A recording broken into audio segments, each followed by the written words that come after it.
the additional to prepare for that would be if you have debt and you can pay it off, pay your debt off.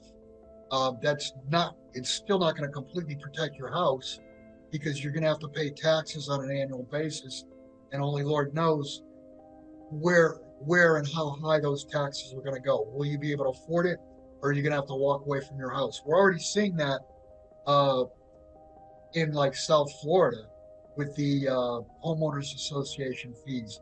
I mean, some of these people who bought condos 15, 20 years ago are getting bills in the mail of $250,000. And you're going to have people walking away, and those bills are only going to get bigger because your portion of what's left gets bigger. Uh,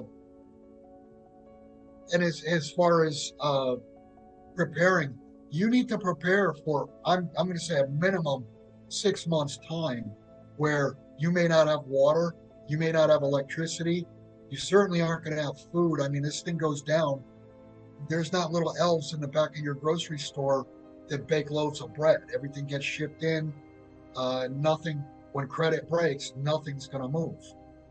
Uh, to get out of the system with your wealth, there's only really one way to do that, and that would be to purchase physical gold, physical silver, hold it yourself, or have it vaulted in a non-bank private vault.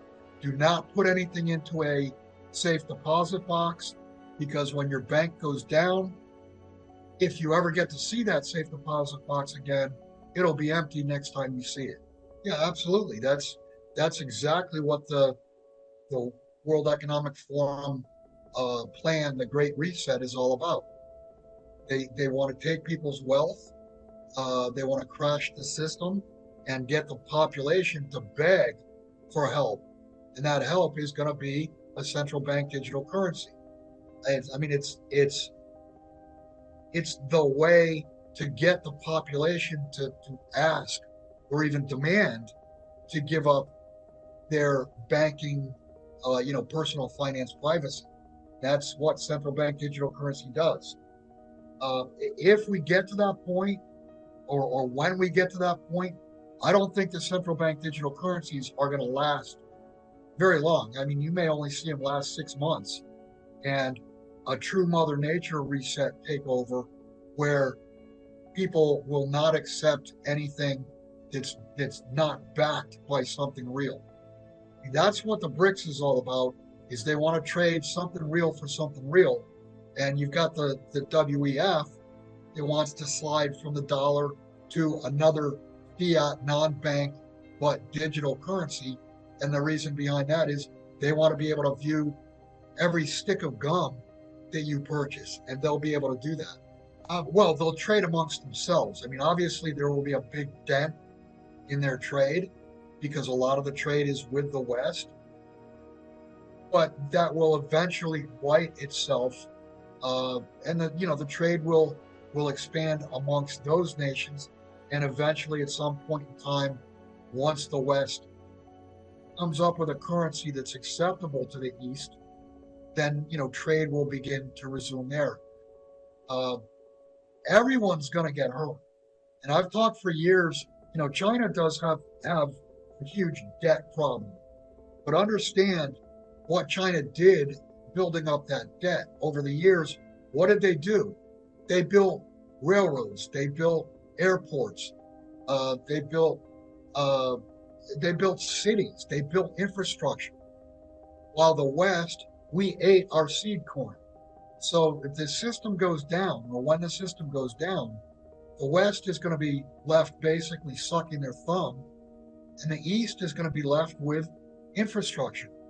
And I'm not so sure that it's even going to matter to the East. Yes, their banks are going to go down too, but they're going to be left with something real, and we're going to be left with nothing. And that's the reason the post I think you're referring to, I posted regarding Hillary Clinton. And at the very end, she said, unless social media can, I believe she used the word manage speech, manage misinformation. And I mean, the real word is censor. That's what she was getting at.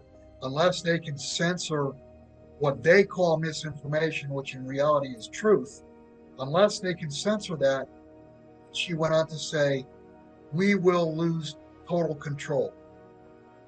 And you got to ask, what do you mean by we? Who's we?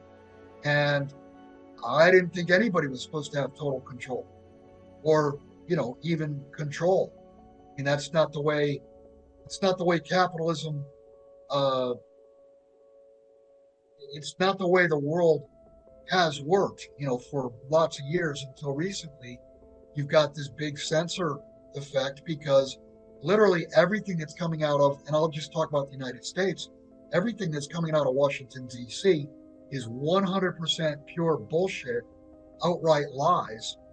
And you've got the media backing that up so that if you say, well, this is not true, blah, blah, blah, this is what happened, the media will come out and say, oh, well, your point has already been debunked.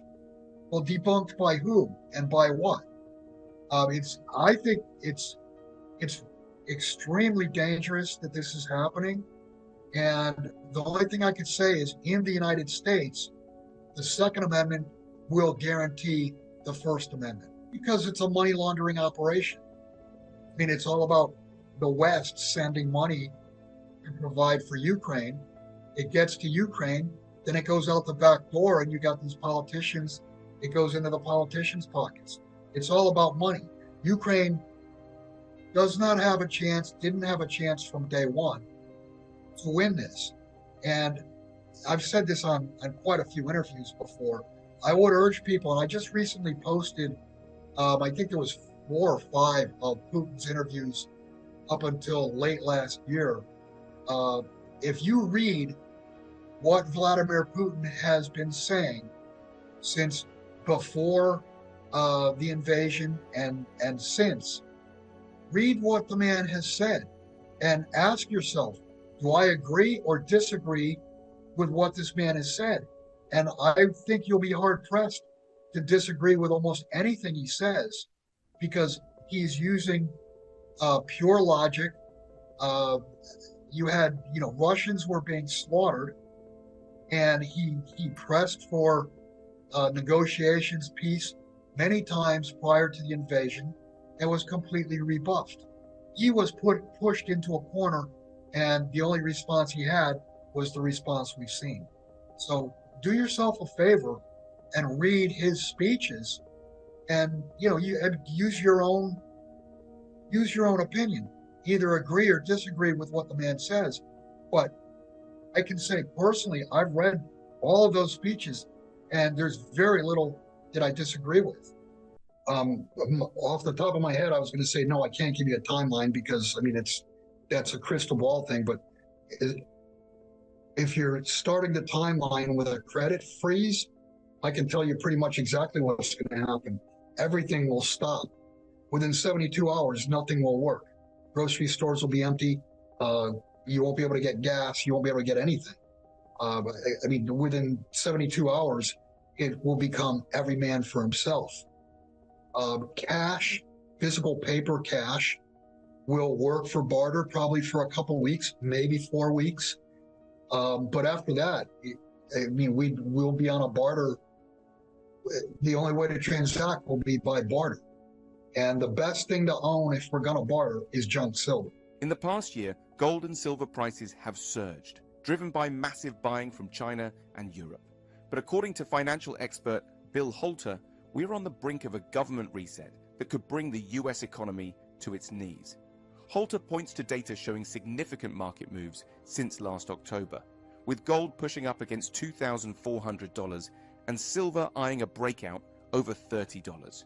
He warns that within 72 hours of a credit freeze, grocery stores will be empty, gas will be unavailable, and cash will only be good for a few weeks before we descend into a barter economy. Holter highlights that the safest havens in this scenario are precious metals like gold and silver, which have historically held their value. He predicts that silver could hit $50 in the next 6 months, making it a critical asset to own. With power shifting from west to east, and the potential for China to devalue its currency, Holter advises against trying to time the market. Instead, he emphasizes the importance of securing your wealth in physical assets before it's too late.